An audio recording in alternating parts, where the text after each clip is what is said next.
Figma recently introduced Figma Motion during Config 2026. The goal is to make motion a natural part of UI/UX design. Well, I am Nijin, UI/UX designer and mentor at Haka Design School. In this video, we will walk through everything you need to get started. ഞാനിവിടെ Figma open ചെയ്തിട്ട് പുതിയൊരു file create ചെയ്തിട്ടുണ്ട്.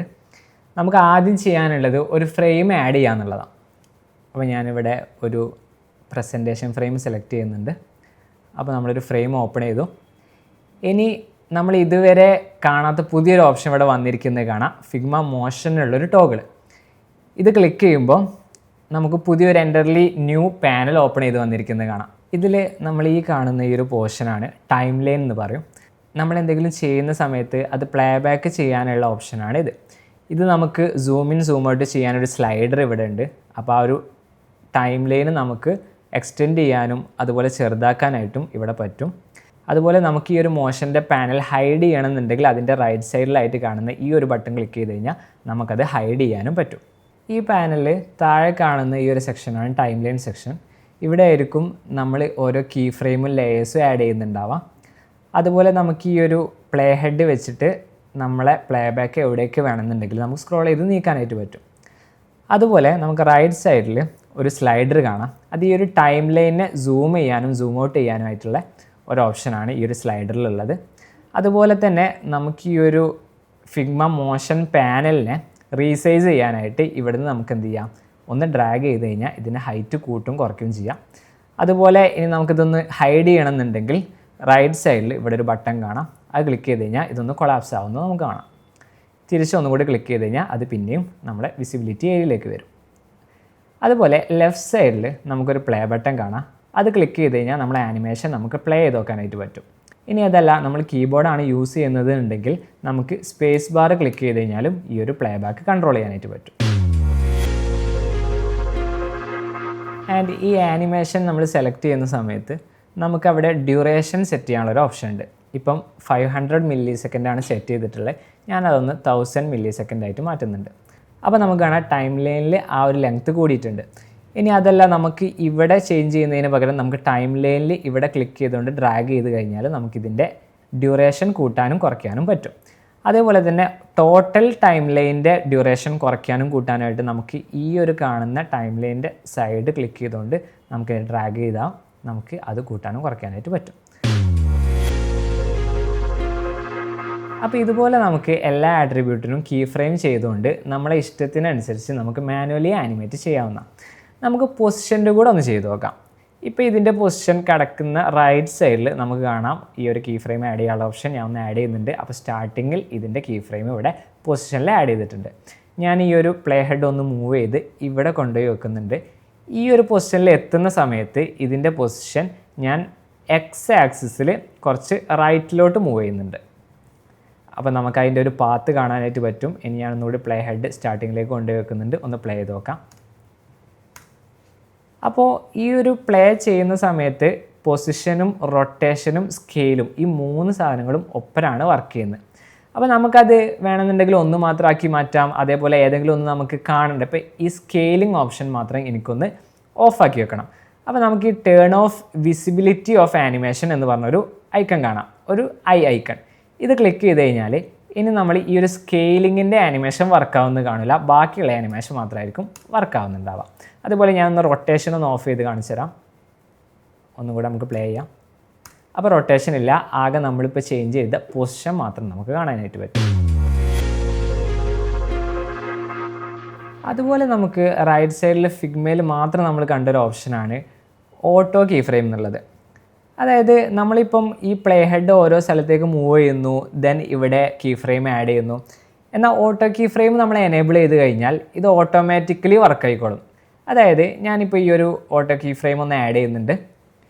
ഇനി ഞാൻ ഈ ഒരു element move ചെയ്യുക അല്ലെങ്കിൽ സ്കെയിൽ ചെയ്യുക എന്തെങ്കിലും ഒരു ചേഞ്ച് വരുത്തുന്ന സമയത്ത് അത് ഓട്ടോമാറ്റിക് നമ്മൾ ഈ പ്ലേ ഹെഡ് എവിടെയാണോ വെക്കുന്നത് ആ ഒരു പ്ലേസിൽ ഈ ഒരു ഡയമെൻഷൻ ഇപ്പോൾ നമുക്ക് കാണാം. ഈ ഡയമെൻഷനിൽ വിഡ്ത്തും ഹൈറ്റിലും രണ്ടും ഒരു കീ ഫ്രെയിം ഓട്ടോമാറ്റിക് ആഡ് ചെയ്ത് വന്നിരിക്കുന്നത് കാണാം. ഇനി അതൊന്നുകൂടി പ്ലേ ചെയ്ത് നോക്കാം. അപ്പോൾ നമുക്ക് കാണാം അതിൻ്റെ സൈസ് എന്ത് ചെയ്തിട്ടുണ്ട്, ഇതിൻ്റെ ഹൈറ്റും വിഡ്ത്തും ഈ ഒരു ഓട്ടോമാറ്റിക്കലി ഈ ഒരു പൊസിഷനിൽ എത്തിയ സമയത്ത് അവരെന്ത് ചെയ്തിട്ടുണ്ട്, കീ ഫ്രെയിം ആഡ് ചെയ്തിട്ടുണ്ട്. അപ്പോൾ ഇതാണ് ഓട്ടോ കീ ഫ്രെയിം ഓപ്ഷൻ. ഇത് നമ്മൾ കുറേ സാധനങ്ങൾ മാനുവലി ചെയ്യുന്ന സമയത്ത് നമ്മൾ ടൈം സേവ് ചെയ്യാനായിട്ട് ഇത് ഹെൽപ്പ് ചെയ്യും. ഇനി ഞാൻ ഈ ഒരു ആനിമേഷൻ ഒന്ന് ഡിലീറ്റ് ചെയ്യുന്നുണ്ട്. അതിനായിട്ട് നമുക്ക് ജസ്റ്റ് ഈ ലെയറിൽ ക്ലിക്ക് ചെയ്ത് ഡിലീറ്റ് കൊടുക്കേണ്ട ആവശ്യമുള്ളൂ, അല്ലെങ്കിൽ ബാക്ക് സ്പേസ് കൊടുത്താലും മതി. ഞാൻ ഇനിയൊരു പുതിയ മോഷൻ ആഡ് ചെയ്യാണ്. പൊസിഷനിലാണ് ഞാൻ ആഡ് ചെയ്യുന്നത്. അപ്പോൾ നമ്മൾ ഫസ്റ്റ് ഇവിടെ ഒരു കീ ഫ്രെയിം ആഡ് ചെയ്യുന്നുണ്ട്. ദെൻ ഈ പ്ലേ ഹെഡ് ഒന്ന് മൂവ് ചെയ്യുന്നു, ഒരു 1200 വെക്കുന്നുണ്ട്. എന്നിട്ട് ഇതിൻ്റെ ഒരു പൊസിഷൻ ഞാൻ എന്ത് ചെയ്യുന്നു, റൈറ്റ് സൈഡിലേക്ക് കൊണ്ടുവന്നു. ഇനി ഞാനിതൊന്ന് പ്ലേ ചെയ്ത് നോക്കാം. അപ്പോൾ നോർമലി ഒരു ലീനിയറായിട്ട് മൂവ് ചെയ്യുന്ന രീതിയിലാണ്. അപ്പോൾ നോർമലി ഒരു ലീനിയറായി മൂവ് ചെയ്യുന്നത് നമുക്ക് കാണാൻ പറ്റുക. അതല്ലാതെ ഒരു സ്പീഡ് കൂടുകയോ കുറയോ ഒരു സ്മൂത്ത് ഫീലിംഗ്, ഒരു നാച്ചുറൽ ഫീലിംഗ് നമുക്ക് കാണാൻ പറ്റില്ല. അപ്പോൾ അതിനു വേണ്ടി നമ്മൾ യൂസ് ചെയ്യുന്ന ഓപ്ഷനാണ് ഈസിങ് എന്ന് പറഞ്ഞ ഓപ്ഷൻ. അപ്പോൾ നമ്മൾ ഈ ഒരു പൊസിഷൻ്റെ ലെയർ സെലക്ട് ചെയ്ത് ഇവിടെ നമുക്കൊരു ഐക്കൺ കാണാം, ഒരു ലൈന്, ഒരു സൈഡോട്ടുള്ള ഒരു ലൈനായിട്ടുള്ള ഒരു ഐക്കൺ കാണാം. ഇത് ക്ലിക്ക് ചെയ്ത് കഴിഞ്ഞാൽ നമുക്കിവിടെ ഈസിങ്ങിൻ്റെ ഓപ്ഷൻ വന്നിരിക്കുന്നത് കാണാം. ഇതിൻ്റെ ഉള്ളിൽ നോർമലി ലീനിയർ ആയിരിക്കും സെറ്റ് ചെയ്തിട്ടുണ്ടാവുക, അതല്ലാതെ കുറേ പ്രീസെറ്റ് ആയിട്ടുള്ള ഈസിങ് ഓപ്ഷൻ ഇതിൻ്റെ ഉള്ളിലുണ്ട്.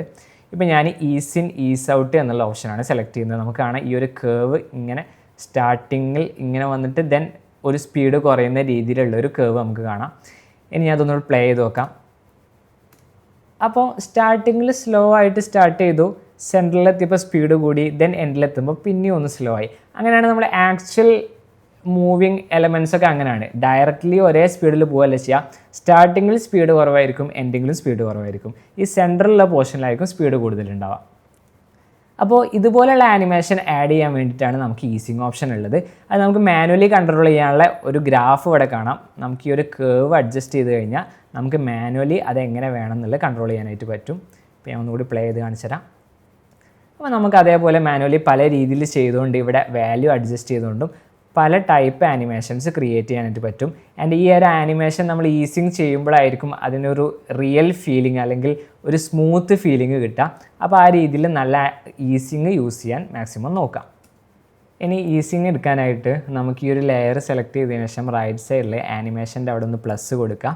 അപ്പോഴും നമുക്ക് ഈ താഴെ കാണുന്ന ഈസിങ് എന്നുള്ളൊരു ഓപ്ഷൻ കാണും. അതിലും ഈ ഒരു പ്രീസെറ്റൊക്കെ നമുക്ക് കാണാനായിട്ട് പറ്റും. അപ്പോൾ ആ രീതിയിൽ നമുക്ക് എന്ത് ചെയ്യാം, ഈസിങ് ആക്സസ് ചെയ്യാനായിട്ട് പറ്റും. ഓക്കെ, ഇപ്പോൾ നമ്മൾ ഒരു ബേസിക് ആനിമേഷൻ ചെയ്തിട്ടുണ്ട്, വളരെ ബേസിക് ആയിട്ടുള്ള ഒരു ആനിമേഷൻ. ഇനി നമുക്ക് ഇതെങ്ങനെ എക്സ്പോർട്ട് ചെയ്യാമെന്ന് നോക്കാം. ഇതിൻ്റെ മുന്നേ ഉണ്ടായിരുന്ന ഒരു കുഴപ്പം അതായിരുന്നു. അതായത് നമ്മൾ പ്രോട്ടോടൈപ്പ് ചെയ്യും, പക്ഷെ അത് ഫിഗ്മയിൽ മാത്രം ഇട്ട് പ്ലേ ചെയ്യുന്ന രീതിയിലായിരുന്നു. എന്നാൽ ഇപ്പോൾ നമുക്കത് എക്സ്പോർട്ട് ചെയ്യാനുള്ളൊരു ഓപ്ഷൻ ഉണ്ട്, വീഡിയോ ആയിട്ട് എക്സ്പോർട്ട് ചെയ്യാനുള്ള ഓപ്ഷൻ ഉണ്ട്. അപ്പോൾ അതെങ്ങനെ ചെയ്യാമെന്നുള്ളത് നോക്കാം. അതിന് നമ്മൾ ഫസ്റ്റ് ഈ ഒരു ഫ്രെയിം സെലക്ട് ചെയ്യണം. ദെൻ നമ്മൾ ഈ താഴോട്ട് പോകുന്ന സമയത്ത് എക്സ്പോർട്ട് എന്നുള്ളൊരു ഓപ്ഷൻ വന്നിട്ടുണ്ടാവും. അതിൻ്റെ ഉള്ളിൽ സ്റ്റാറ്റിക് ആയിട്ടുള്ള ഓപ്ഷൻസ് മാത്രമായിരിക്കും നമുക്ക് ഇതുവരെ ഉണ്ടായിരുന്നത്. എന്നാൽ ഇപ്പോൾ ആനിമേറ്റഡ് ഓപ്ഷൻസ് കാണാം. അതിൻ്റെ ഉള്ളിൽ ഫോർമാറ്റിൽ MP4, WebM, GIF, SVG എന്നീ ഫോർമാറ്റ് വന്നിട്ടുണ്ട്. അതേപോലെ തന്നെ ഇതിൻ്റെ സൈസ് നമുക്ക് സെലക്ട് ചെയ്യാം. 2K വരെ സൈസ് ഇവിടെ അവൈലബിൾ ആണ്. അതേപോലെ ക്വാളിറ്റി നമുക്ക് സെലക്ട് ചെയ്യാനുള്ള ഓപ്ഷൻ ഉണ്ട്. ഫ്രെയിം റേറ്റ് എത്ര വേണം എന്നുള്ളത് 60 FPS വരെ നമുക്ക് സെലക്ട് ചെയ്യാനായിട്ട് പറ്റും. എന്നിട്ട് നമ്മൾ ജസ്റ്റ് ഈ ഒരു എക്സ്പോർട്ട് ക്ലിക്ക് ചെയ്ത് കഴിഞ്ഞാൽ നമുക്കതൊരു വീഡിയോ ആയിട്ട് എക്സ്പോർട്ട് ചെയ്യുന്നത് കാണാം. നമുക്ക് ജസ്റ്റ് ഒന്ന് വെയിറ്റ് ചെയ്യാം. ഇതൊന്ന് 100 ആവുന്ന സമയത്ത് ഇത് വീഡിയോ ആയിട്ട് എക്സ്പോർട്ട് ആവുന്നതായിരിക്കും. ജസ്റ്റ് സേവ് എടുത്തു കഴിഞ്ഞാൽ നമ്മുടെ ഡൗൺലോഡ്സിൽ അത് സേവ് ആവും. അപ്പോൾ നമുക്ക് ഇതിൻ്റെ പ്രിവ്യൂ ഇവിടെ കാണാനായിട്ട് പറ്റും. അപ്പോൾ ഇങ്ങനെയാണ് നമ്മൾ ഈ ഒരു ആനിമേഷൻ എക്സ്പോർട്ട് ചെയ്യാം. സോ ഫിഗ്മ മോഷൻ യൂസ് ചെയ്തുകൊണ്ട് നമുക്ക് ഇത്ര ഈസി ആയിട്ട് ആനിമേഷൻ ക്രിയേറ്റ് ചെയ്യാനായിട്ട് പറ്റും. ഈ ഒരു സീരീസിൽ നമുക്ക് ഈ ഒരു ഫീച്ചർ ഇനിയും എക്സ്പ്ലോർ ചെയ്യാം. So that's it for this video. I will catch you in next one.